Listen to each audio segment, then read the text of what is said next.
All right, I am back yet again. Another day. Today is the 19th. It is like 5 o'clock p.m. Central Time, so information you might hear on this podcast may change by the time you hear it. But I want to get into a couple things. Trump did a farewell speech. I want to play the full thing so you can hear it, because you can't hear it anywhere else. Trump can't post it, so I want to share it with you guys. It's like 20 minutes long, but you guys need to hear it. It's a really good speech. But I wanted to talk about he is going to be pardoning 100 people. That list has yet to be released. I can't find it anywhere. But I wanted to talk about that and talk about the Pamela Anderson situation. She was on Tucker Carlson the other night. I wanted to play that clip. Also, there are schools that are not going to air the inauguration tomorrow in fear of something might happen. And also, there's some other things I want to get into as well. But yesterday was a catch-up episode. Last night was a catch-up episode, or whenever you watched that episode. I finally got my YouTube channel, my main YouTube channel, back this morning. It usually takes about a full day to process or something, but I am not posting any content on that channel until at least March. So, subscribe to the podcast, to the RSS feed, subscribe to Rumble. All the links are in the description below. Just click that link and you'll take you to the channel. Hit subscribe wherever you get the video or the podcast or whatever. If you want to support the podcast, you can head over to okiepatriot76.com and pick yourself some coffee. It's really good coffee. It's like, I'll never buy coffee in the store ever again. First of all, I have like 4 or 5 bags in the cabinet of coffee. And anyway, I just wanted to let you guys know about that. If you want to support the podcast and keep these videos going, and it also helps the social media platform. People are already joining that. So I appreciate that. People are still signing up for that. So if you haven't signed up for 76social.net, you can head over there. I post exclusive content over there. So anyway, I wanted to share this. Caleb Hull put this on Twitter today about an hour ago. And if you're watching, you can see this. But if you're listening, I want to kind of explain it the best I can. But These are like 4 pictures that kind of define Trump's presidency. And here is the meme. This has been turned into several memes. And man, like, I know Biden is going to be a meme machine, but there's something about Trump I'm going to miss, you know? It sucks, man. I've been, like, this past week, it really hit me. I'm like, man, next week, Trump is not going to be the president. And I know there's some cute people still. I talked to one earlier, and he's like he sent me this clip of this army guy talking on CBS or NBC or ABC or whatever it was, and he's like, "Oh, he said a peaceful transition to the military." Dude, just give it up. And even people in the MAGA movement, I'm really proud to see people in the Turning Point MAGA movement come out and go, "We need to just, move on." So. It's going to be hard. I totally understand. But this first picture is of him yelling at the kid mowing the lawn on the White House, and this is the famous picture of him ordering Big Macs and Wendy's and all that kind of stuff for the football players. I think that was in Florida, from Florida, Alabama. Here is him staring up at the sun at the eclipse.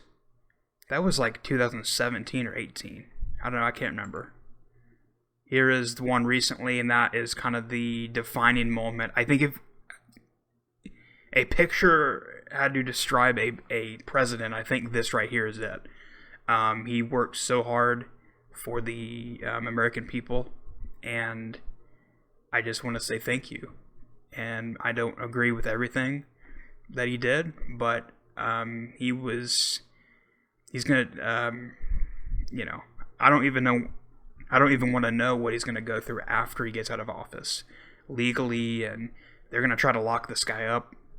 It's just, And it's just sad, man. But I want to play this 19-minute long, almost 20-minute long video of Trump's speech. If you want to hear it, here it is.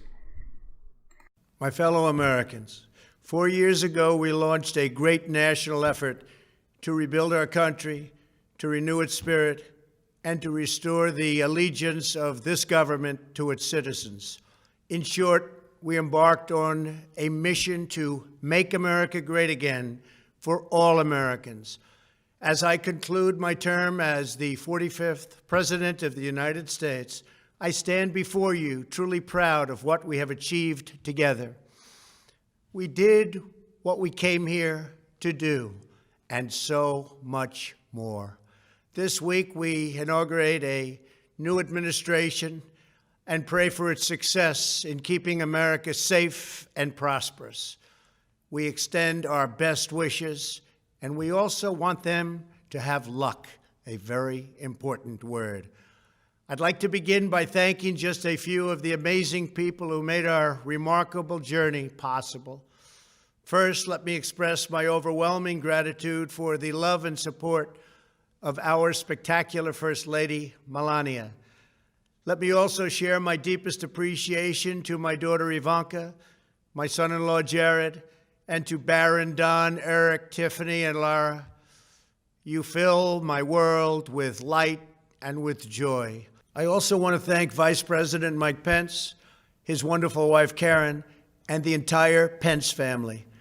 Thank you as well to my Chief of Staff, Mark Meadows, the dedicated members of the White House staff, and the cabinet, and all of the incredible people across our administration who poured out their heart and soul to fight for America. I also want to take a moment to thank a truly exceptional group of people, the United States Secret Service. My family and I will forever be in your debt. My profound gratitude as well to everyone in the White House Military Office, the teams of Marine One and Air Force One, every member of the armed forces, and state and local law enforcement all across our country. Most of all, I want to thank the American people. To serve as your president has been an honor beyond description. Thank you for this extraordinary privilege, and that's what it is, a great privilege and a great honor. We must never forget that while Americans will always have our disagreements, we are a nation of incredible, decent, faithful, and peace-loving citizens who all want our country to thrive and flourish and be very, very successful and good. We are a truly magnificent nation. All Americans were horrified by the assault on our Capitol. Political violence is an attack on everything we cherish as Americans. It can never be tolerated. Now more than ever, we must unify around our shared values and rise above the partisan rancor and forge our common destiny. 4 years ago, I came to Washington as the only true outsider ever to win the presidency. I had not spent my career as a politician, but as a builder looking at open skylines and imagining infinite possibilities. I ran for president because I knew there were towering new summits for America just waiting to be scaled. I knew the potential for our nation was boundless as long as we put America first. So I left behind my former life and stepped into a very difficult arena, but an arena nevertheless with all sorts of potential if properly done. America had given me so much, and I wanted to give something back. Together with millions of hardworking patriots across this land, we built the greatest political movement in the history of our country. We also built the greatest economy in the history of the world. It was about America first because we all wanted to make America great again. We restored the principle that a nation exists to serve its citizens. Our agenda was not about right or left. It wasn't about Republican or Democrat, but about the good of a nation, and that means the whole nation. With the support and prayers of the American people, we achieved more than anyone thought possible. Nobody thought we could even come close. We passed the largest package of tax cuts and reforms in American history. We slashed more job-killing regulations than any administration had ever done before. We fixed our broken trade deals, withdrew from the horrible Trans-Pacific Partnership and the impossible Paris Climate Accord, renegotiated the one-sided South Korea deal, and we replaced NAFTA with the groundbreaking USMCA. That's Mexico and Canada, a deal that's worked out very, very well. Also, and very importantly, we imposed historic and monumental tariffs on China, made a great new deal with China. But before the ink was even dry, we and the whole world got hit with the China virus. Our trade relationship was rapidly changing. Billions and billions of dollars were pouring into the U.S., but the virus forced us to go in a different direction. The whole world suffered, but America outperformed other countries economically because of our incredible economy and the economy that we built. Without the foundations and footings, it wouldn't have worked out this way. We wouldn't have some of the best numbers we've ever had. We also unlocked our energy resources and became the world's #1 producer of oil and natural gas, by far. Powered by these policies, we built the greatest economy in the history of the world. We reignited America's job creation and achieved record low unemployment for African Americans, Hispanic Americans, Asian Americans, women, almost everyone. Income soared, wages boomed, the American dream was restored, and millions were lifted from poverty in just a few short years. It was a miracle. The stock market set one record after another, with 148 stock market highs during this short period of time, and boosted the retirements and pensions of hardworking citizens all across our nation. 401ks are at a level they've never been at before. We've never seen numbers like we've seen, and that's before the pandemic and after the pandemic. We rebuilt the American manufacturing base, opened up thousands of new factories, and brought back the beautiful phrase, "Made in the USA." To make life better for working families, we doubled the child tax credit and signed the largest ever expansion of funding for child care and development. We joined with the private sector to secure commitments to train more than 16 million American workers for the jobs of tomorrow. When our nation was hit with the terrible pandemic, we produced not one, but 2 vaccines with record-breaking speed, and more will quickly follow. They said it couldn't be done, but we did it. They called it a medical miracle, and that's what they're calling it right now, a medical miracle. Another administration would have taken 3, 4, 5, maybe even up to 10 years to develop a vaccine. We did it in 9 months. We grieve for every life lost, and we pledge in their memory to wipe out this horrible pandemic once and for all. When the virus took its brutal toll on the world's economy, we launched the fastest economic recovery our country has ever seen.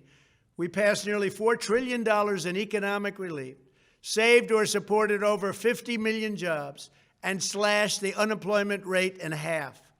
These are numbers that our country has never seen before. We created choice and transparency in healthcare, stood up to Big Pharma in so many ways, but especially in our effort to get favored nations clauses added, which will give us the lowest prescription drug prices anywhere in the world. We passed VA choice, VA accountability, right to try, and landmark criminal justice reform. We confirmed 3 new justices of the United States Supreme Court. We appointed nearly 300 federal judges to interpret our Constitution as written. For years, the American people pleaded with Washington to finally secure the nation's borders. I am pleased to say we answered that plea and achieved the most secure border in U.S. history. We have given our brave border agents and heroic ICE officers the tools they need to do their jobs better than they have ever done before, and to enforce our laws and keep America safe. We proudly leave the next administration with the strongest and most robust border security measures ever put into place. This includes historic agreements with Mexico, Guatemala, Honduras, and El Salvador, along with more than 450 miles of powerful new wall. We restored American strength at home and American leadership abroad. The world respects us again. Please don't lose that respect. We reclaimed our sovereignty by standing up for America at the United Nations and withdrawing from the one-sided global deals that never served our interests. And NATO countries are now paying hundreds of billions of dollars more than when I arrived just a few years ago. It was very unfair. We were paying the cost for the world. Now the world is helping us. And perhaps most importantly of all, with nearly $3 trillion, we fully rebuilt the American military, all made in the USA. We launched the first new branch of the United States Armed Forces in 75 years, the Space Force. And last spring, I stood at Kennedy Space Center in Florida and watched as American astronauts returned to space on American rockets for the first time in many, many years. We revitalized our alliances and rallied the nations of the world to stand up to China like never before. We obliterated the ISIS caliphate and ended the wretched life of its founder and leader, al-Baghdadi. We stood up to the oppressive Iranian regime and killed the world's top terrorist, Iranian butcher Qasem Soleimani. We recognized Jerusalem as the capital of Israel and recognized Israeli sovereignty over the Golan Heights. As a result of our bold diplomacy and principled realism, we achieved a series of historic peace deals in the Middle East. Nobody believed it could happen. The Abraham Accords opened the doors to a future of peace and harmony, not violence and bloodshed. It is the dawn of a new Middle East, and we are bringing our soldiers home. I am especially proud to be the first president in decades who has started no new wars. Above all, we have reasserted the sacred idea that in America, the government answers to the people. Our guiding light, our North Star, our unwavering conviction has been that we are here to serve the noble, everyday citizens of America. Our allegiance is not to the special interests, corporations, or global entities. It's to our children, our citizens, and to our nation itself. As president, my top priority, my constant concern, has always been the best interests of American workers and American families. I did not seek the easiest course.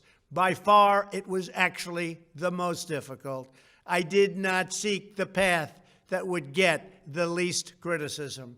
I took on the tough battles, the hardest fights, the most difficult choices, because that's what you elected me to do. Your needs were my first and last unyielding focus. This, I hope, will be our greatest legacy. Together, we put the American people back in charge of our country.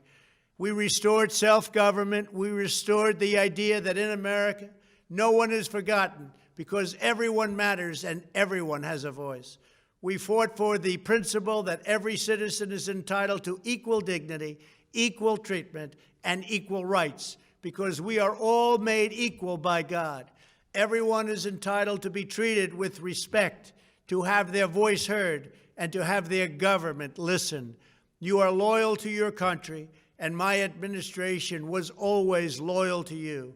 We worked to build a country in which every citizen could find a great job and support their wonderful families. We fought for the communities where every American could be safe and schools where every child could learn.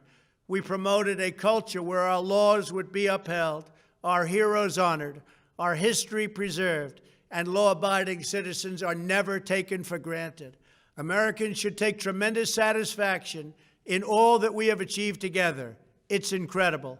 Now, as I leave the White House, I have been reflecting on the dangers that threaten the priceless inheritance we all share. As the world's most powerful nation, America faces constant threats and challenges from abroad. But the greatest danger we face is a loss of confidence in ourselves, a loss of confidence in our national greatness. A nation is only as strong as its spirit. We are only as dynamic as our pride. We are only as vibrant as the faith that beats in the hearts of our people. No nation can long thrive that loses faith in its own values, history, and heroes, for these are the very sources of our unity and our vitality. What has always allowed America to prevail and triumph over the great challenges of the past has been an unyielding and unashamed conviction in the nobility of our country and its unique purpose in history. We must never lose this conviction. We must never forsake our belief in America. The key to national greatness lies in sustaining and instilling our shared national identity. That means focusing on what we have in common, the heritage that we all share. At the center of this heritage is also a robust belief in free expression, free speech, and open debate. Only if we forget who we are and how we got here could we ever allow political censorship and blacklisting to take place in America. It's not even thinkable. Shutting down free and open debate violates our core values and most enduring traditions. In America, we don't insist on absolute conformity or enforce rigid orthodoxies and punitive speech codes. We just don't do that. America is not a timid nation of tame souls who need to be sheltered and protected from those with whom we disagree. That's not who we are. It will never be who we are. For nearly 250 years, in the face of every challenge, Americans have always summoned our unmatched courage, confidence, and fierce independence. These are the miraculous traits that once led millions of everyday citizens to set out across a wild continent and carve out a new life in the Great West. It was the same profound love of our God-given freedom that willed our soldiers into battle and our astronauts into space. As I think back on the past 4 years, one image rises in my mind above all others. Whenever I traveled all along the motorcade route, there were thousands and thousands of people. They came out with their families so that they could stand as we passed and proudly wave our great American flag. It never failed to deeply move me. I knew that they did not just come out to show their support of me. They came out to show me their support and love for our country. This is a republic of proud citizens who are united by our common conviction that America is the greatest nation in all of history. We are and must always be a land of hope, of light, and of glory to all the world. This is the precious inheritance that we must safeguard at every single turn. For the past 4 years, I have worked to do just that.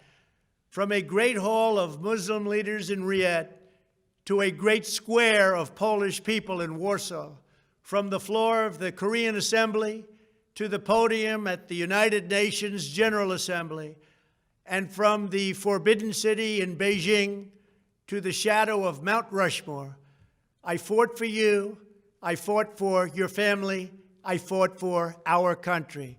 Above all, I fought for America and all it stands for, and that is safe, strong, proud, and free.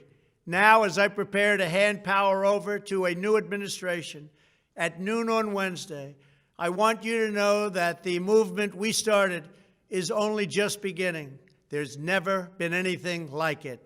The belief that a nation must serve its citizens will not dwindle, but instead only grow stronger by the day. As long as the American people hold in their hearts deep and devoted love of country, then there is nothing that this nation cannot achieve. Our communities will flourish, our people will be prosperous, our traditions will be cherished, our faith will be strong, and our future will be brighter than ever before. I go from this majestic place with a loyal and joyful heart, an optimistic spirit, and a supreme confidence that for our country and for our children, the best is yet to come. Thank you and farewell. God bless you. God bless the United States of America. All right, so let's talk about Trump pardoning. I'm sorry, I can't talk today. Trump is going to pardon 100 people before tomorrow. Now, this I can't find an updated list that's more recent than this one. Oh my God, dude. So let's talk about this. Trump is going to pardon 100 people before tomorrow. And I can't find the list anywhere. It hasn't been released yet at the time of this recording. So, but there's going to be 100 people on this list, and it's going to be released before noon tomorrow.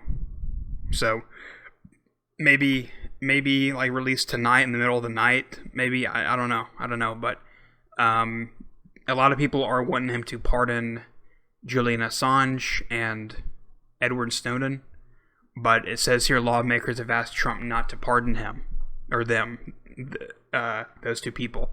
And so I put on Twitter or put on social media, actually 76social.net last night. I said, if Trump pardons Lil Wayne, like he's talking about pardon Lil Wayne and Joe Exotic, and who knows if those names are on that list, but that's kind of the talk is Lil Wayne and Joe Exotic. If Trump pardons those people over the people who really matter, which is Julian Assange and Edward Snowden. Now, a lot of people are calling them a traitor, whatever. You can have your opinion. I think that especially Julian Assange, absolutely. Edward Snowden did a heroic thing.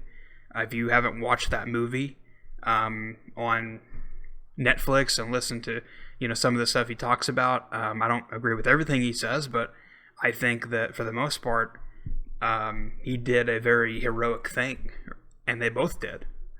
And I said on social media, I said, if Trump doesn't pardon these people, I lose all respect for him, especially if he does those people, or does Joe Exotic and Lil Wayne and not these people. And a huge advocate for this is Pamela Anderson.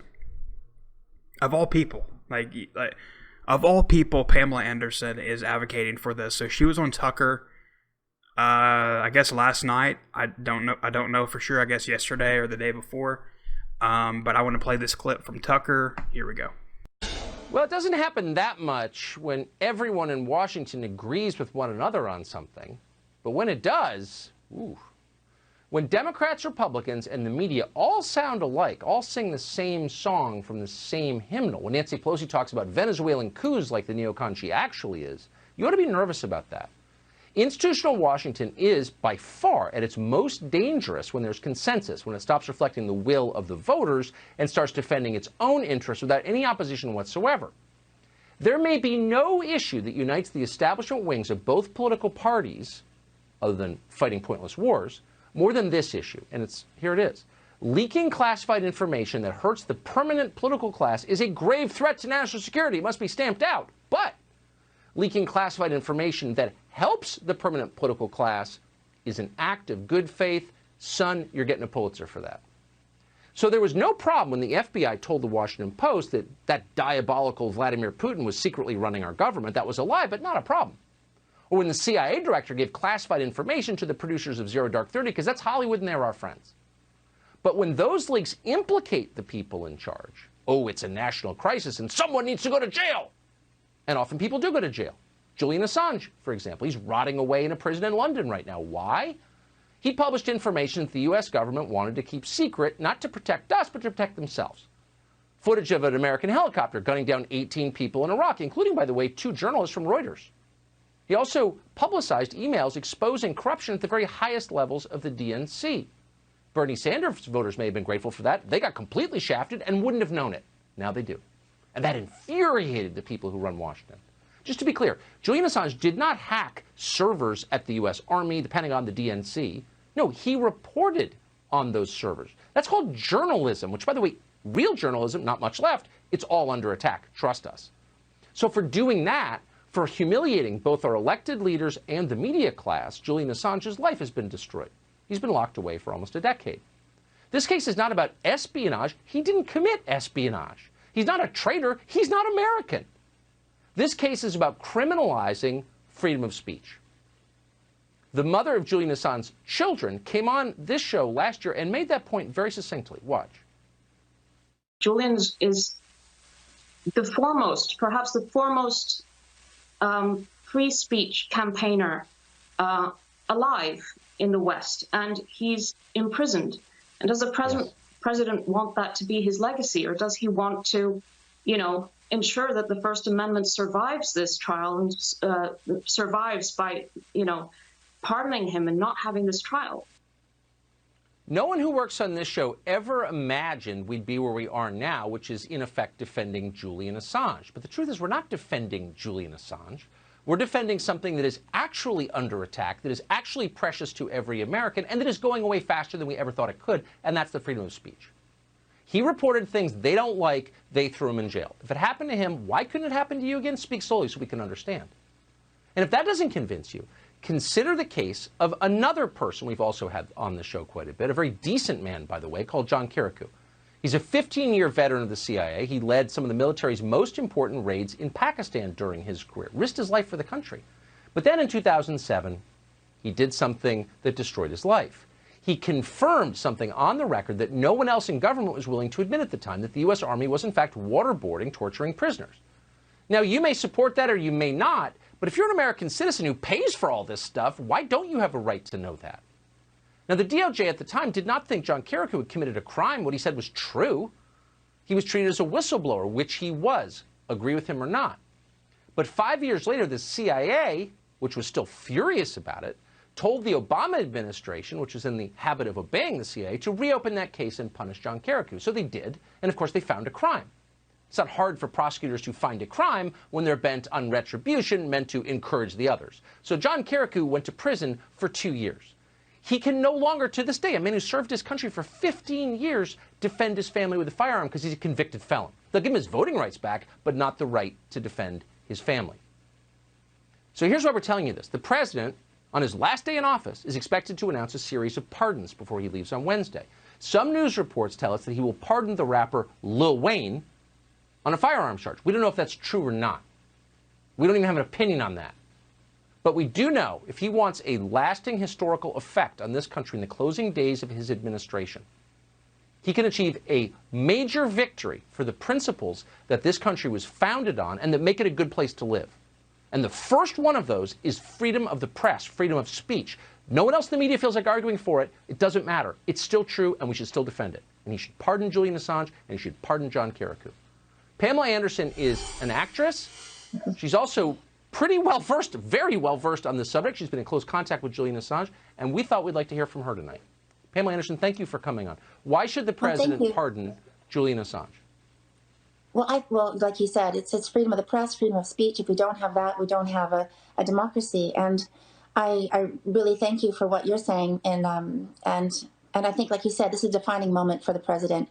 The entire world wants him to pardon, or most of the world wants him to pardon Julian Assange. This is why he's president. This is, I think, the defining moment. This is his time to shine, to really make an impression on the world that this was freedom of speech. Because if this goes to trial, that's the end of the First Amendment.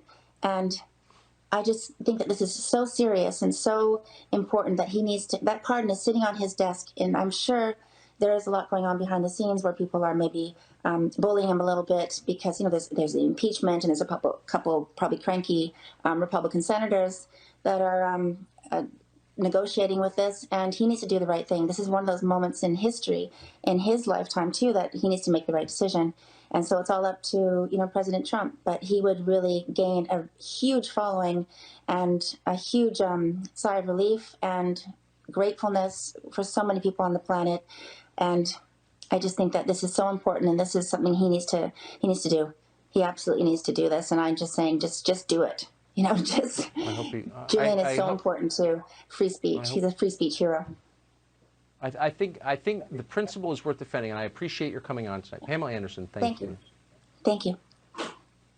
Pardoning Lil Wayne, some Medicare fraud criminal from Florida? Don't degrade yourself on the way out. Don't degrade your voters. Make a statement in our defense. defend the Bill of Rights. She also went on Twitter last night and did these speech things talking about like a little clip at a time. There was like 6 or 7 of them. I'm going to insert them here so you can hear what she had to say. And here it is. The country is going through its worst free speech crisis in living memory. Private companies and corporations have decided to silence the President of the United States. And these companies have way too much power that threaten the very democracy of the United States. This is a critical moment. Julian is the foremost influential critic of these companies and has been for many years. I know if there's one thing that Julian cares about, it's the First Amendment and it's freedom of speech. Freedom of speech is a fundamental building block of a democratic society. And what has happened over the recent weeks is a very serious assault on American democracy, on free speech, and Julian is a free speech hero. Right now, the U.S. is in desperate need of Julian's voice. He's unmatched by anyone else. No one as much as he can influence the debate around social media platforms' power, how they are silencing voices they don't agree with, and how they have merged with certain interests in the U.S. It's a critical moment, and it's not about right or left, or whether or who you support right now, or who's going to be in government in a week's time. It's about the very culture and the future of American democracy, and that's something the president is fully aware of.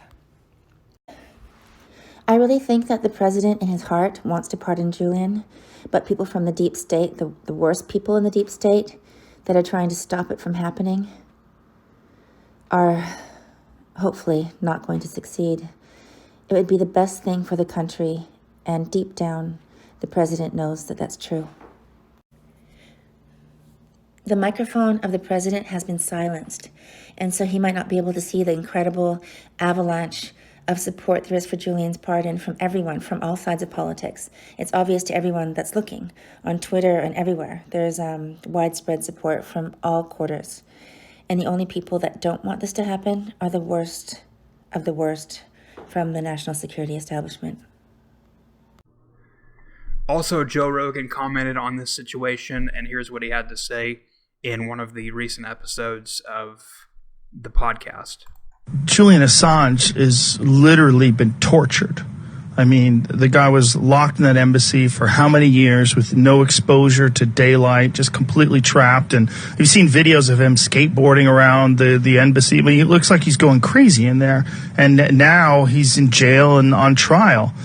The whole thing it's so disturbing because when it boils down to like what did he do that is illegal? What did he do that people disagree with, that people in the United States disagree with in terms of the citizens?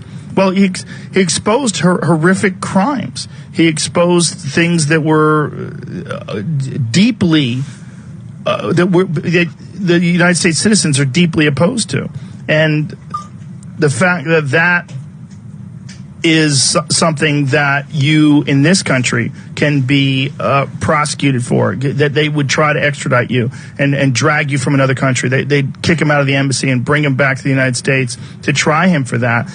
It seems like we're talking about some kangaroo court. It seems like we're talking about some dictatorship where, you have these no protection of freedom of speech, no protection under the First Amendment, no protection under the rights of the press.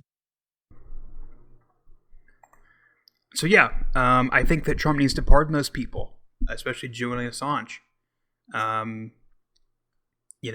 It's just a sad deal, and like I said, if he doesn't do that, then, and it looks like he's not going to, I'm going to lose all respect for Trump. I'm sorry. I'm not a Trump loyalist. I'm not a MAGA person. I'm just a guy who has an opinion, and if you don't like it, I'm sorry. But I'm still a conservative. I've still voted for Trump. But sometimes you can support people and not support a couple of things that they did or didn't do. So that's just my opinion. I'm sorry. So yeah, what are your thoughts on that? Who do you think Trump should pardon? Comment down below. Or who do you think Trump should let go? Now he can't. There's a lot of talks going on right now talking about pardon him himself. A lot of people are against that. I think I want him to be pardoned, but at the same time, you're admitting guilt. based off of the January 6th deal. Also, he said members of his family is out as well. There are also talks about Rudy Giuliani and, people that are close to Trump that he might pardon. Who knows? Who knows what's on this list? But I really hope that Julian Assange and Edward Snowden is on that list. I really do. Because it's just crazy, dude. But anyway, that's that. Alright, so earlier today I saw this video on somebody's story, and I don't know if you know this guy. This guy is into QAnon. He's like a Q guy.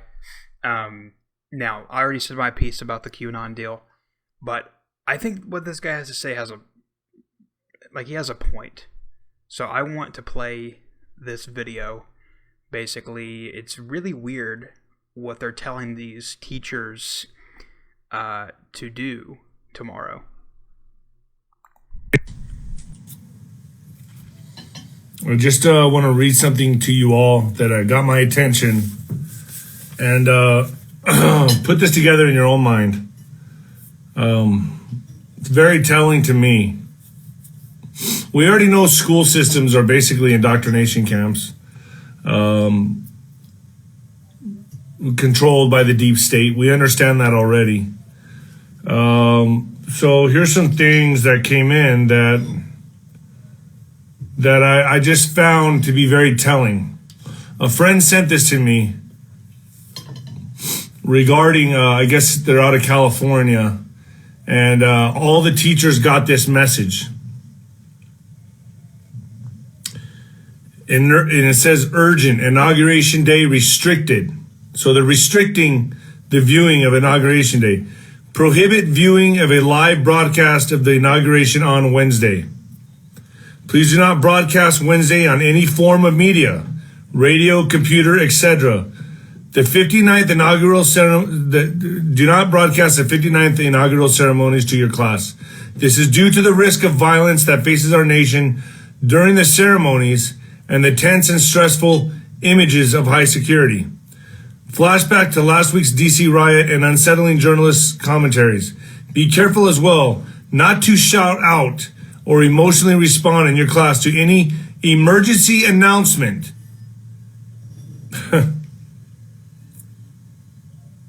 You may become aware of. I mean, this is crazy. We must maintain a secure and stable environment for our children. You are encouraged to show a vetted replay of the inauguration at a later time during the week.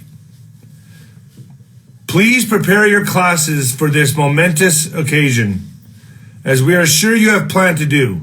Students should know who is being sworn in as our national leaders and become familiar with their faces. Review what a president does, the role of vice president, term of office, and more, the branches of government, and review the inauguration ceremony itself. They're basically telling teachers what to tell the children. Something's happening. This doesn't make no sense. They're actually telling them to prohibit the live broadcast of the inauguration. Please do not broadcast Wednesday on any form of media, radio, computer, etc. And then they're telling them to reaffirm to the children who our leaders are and become familiar with their faces. This is insanity. But you are encouraged to show a vetted replay of the inauguration at a later time. What are they scared of? What are they scared of? What's going on here? This is bananas. I cannot believe we're living in this time. Then add that to Pentagon has deployed hundreds of active duty troops for inauguration security, including service members with expertise in handling chemical, biological, nuclear, radiological, explosives, and medical teams skilled in trauma response. Now ask yourself, there was a small fire today out by the Capitol. Was that a beta test? Was that a test? They used the intercom systems, didn't they? What are they? Something. It doesn't add up. None of this adds up. What I think is they caught wind of probably Trump's next move, and they're trying to limit the audience. They're going to try to, and then they're basically telling this guy, ignore the emergency broadcast system.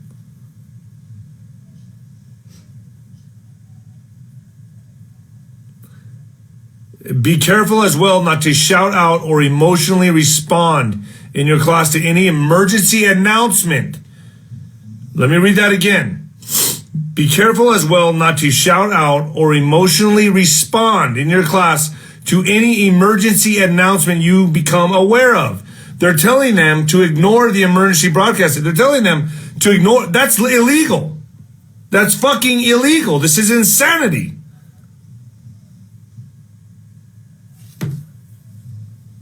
Reading this all right here. It's a mass email. So you can go check that out on his Instagram at David Rodriguez Official if you want to go check out the full video. I think he got the point, but I was like, there's no way this is happening. I couldn't find the California situation, but I did find a story out of Texas. North Texas school districts issue guidelines for viewing inauguration in classrooms. And so I want to play this video, and they talk about some weird stuff that they will have to follow. Now, before I get into that, I forgot to mention that this did happen in 2017. When I Googled this story, a couple of stories from 2017 popped up saying that teachers refused to let their students view Trump's inauguration. Probably some art teacher. Anyway, I have nothing against art teachers, but I'm just saying probably who that was. But this is the first time that school districts and schools made their made their entire school not participate. Like, I remember watching Obama's inauguration, and it was a huge deal.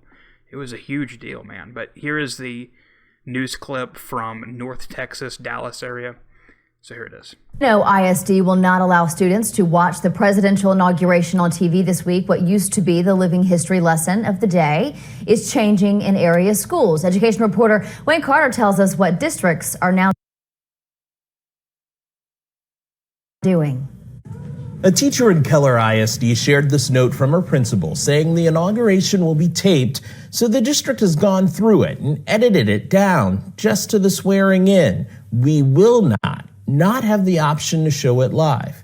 And then this note from Plano ISD saying they weren't live streaming the inauguration at all to ensure equitable access and learning experiences and protecting students from potential unforeseen disruptions. Why are our senses heightened for this particular inauguration versus any other ones? John Buckner got the email over the weekend and said it just didn't sit right with him. My question when I received that email or that communication was, who is this protecting?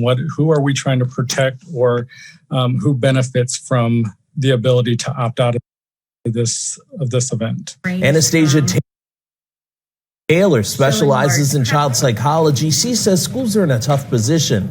The angry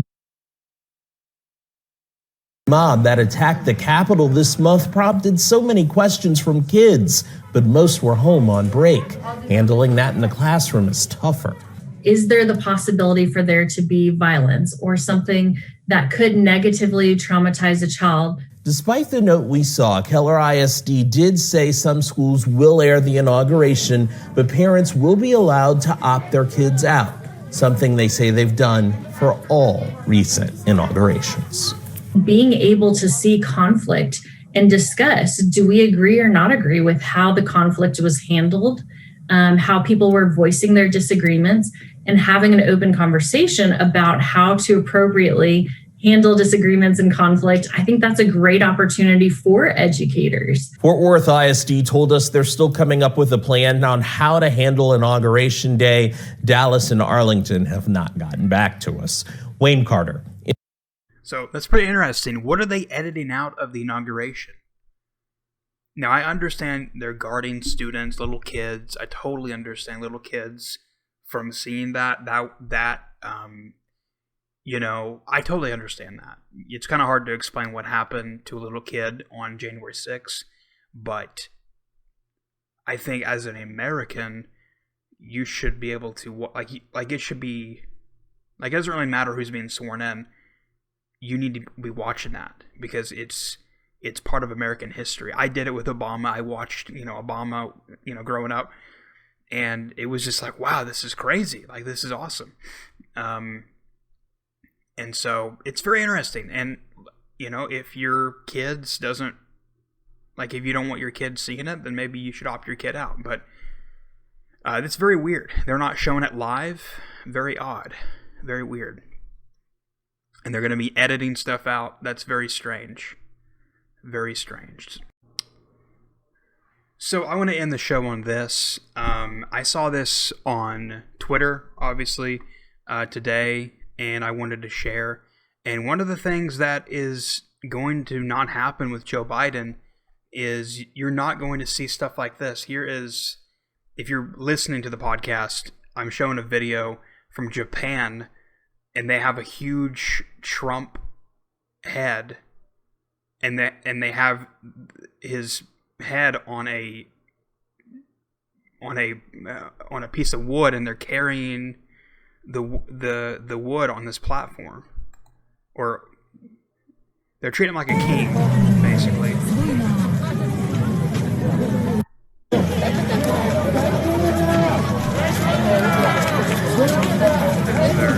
They're basically, and there is Trump supporters all over the world. You're not going to see that with Joe Biden. You're going to see very little. I mean, I don't even think Americans support Joe Biden. Here's some more. Here's a different angle. 4 more years of Trump. This is from Japan on the 17th of January of this year. People wearing camouflage Trump hats over in Japan. Like, that's crazy. That's so freaking crazy. Here's some pictures. Maybe let's see what this video is. Wait, this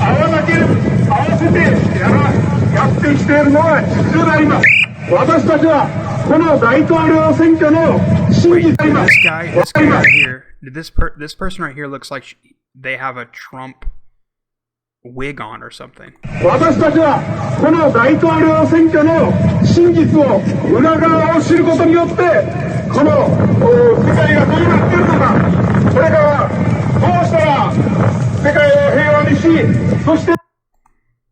Wow.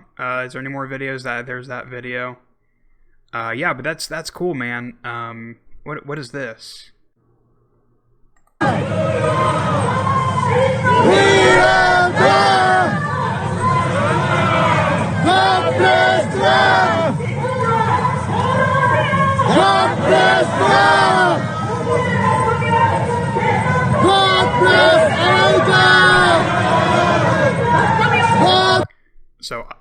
So I don't know what they're saying there, but they're definitely happy about Trump. They're waving American flags. They have Make America Great Again mask and hats on. I mean, this is amazing. This is something that you're not going to see with Biden, like I said, and it's probably one of the coolest things about being in the Trump movement. You get to see stuff like this, and it's kind of like a worldwide thing. Everybody kind of comes together. And here is some.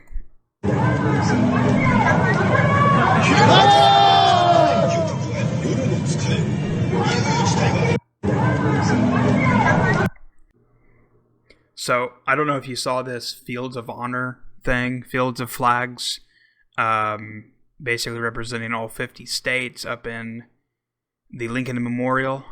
And let me see, this person on Twitter is like, $20 says this was designed by somebody from China. So here's a picture of it. And I saw the mayor of Oklahoma City, which I cannot stand. And I don't really care because I don't live in Oklahoma City. But he said, I spy Oklahoma in the 46th position among the stunning field of flags on the National Mall in the night. This looks like something out of China. Like, it's just really like, it's really crazy, man. Really crazy, man. But we'll just have to see, man, what happens tomorrow. And pray for this country, and pray for. These are really stunning pictures. I mean, look at this. 200,000 flags, basically representing how many people have died and stuff like that during COVID. But these are really stunning pictures. I've been to Washington, D.C. once. It's a really wonderful place. I didn't get to do everything that I wanted to, but I had a lot of fun there. It was really stunning pictures. So, anyway. So I want to get into the last video of this podcast and kind of show you my favorite video of Trump. And there's a lot of favorite videos, there's a lot of favorite speeches, there's a lot of favorite quotes. He will definitely be missed. But this is one of the videos that defines Trump as president. He always put the military, always put this country first. Something that I don't think Joe Biden will do at all. But we'll just have to see. Maybe he won't do anything. But this is one of my favorite videos, and it really defines who Trump was.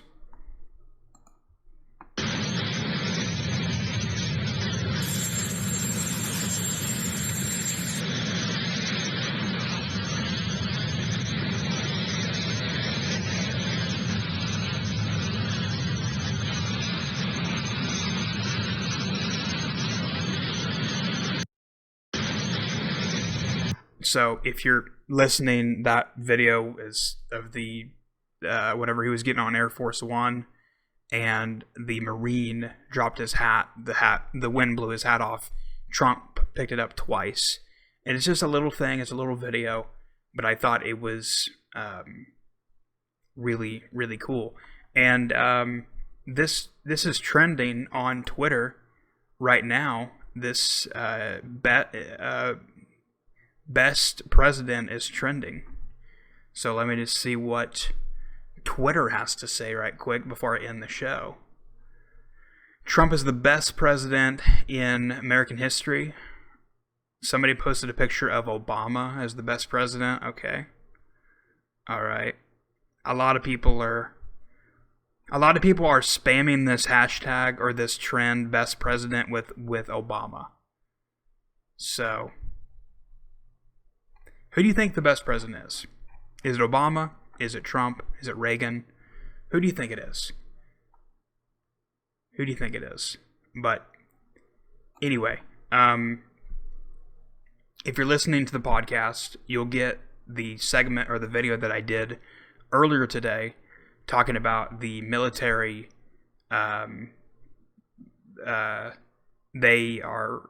They removed people from the military from the Joe Biden inauguration thing, and I'll tack that in at the end for you to hear that.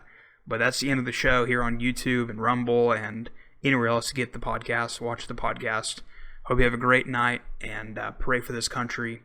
We're definitely going to need it, and pray for America. Tomorrow is going to be a tough day for everybody. It's going to hurt a little bit for me to watch. I don't even think I can watch it. I may not even watch it. I don't think I'm going to watch it, but it's just a painful moment, and probably one of the saddest days. I don't think the saddest days, but probably one of the saddest days in American history, and I really mean that. So, anyway, that's the end of the show, and I'll see you at the Gulag.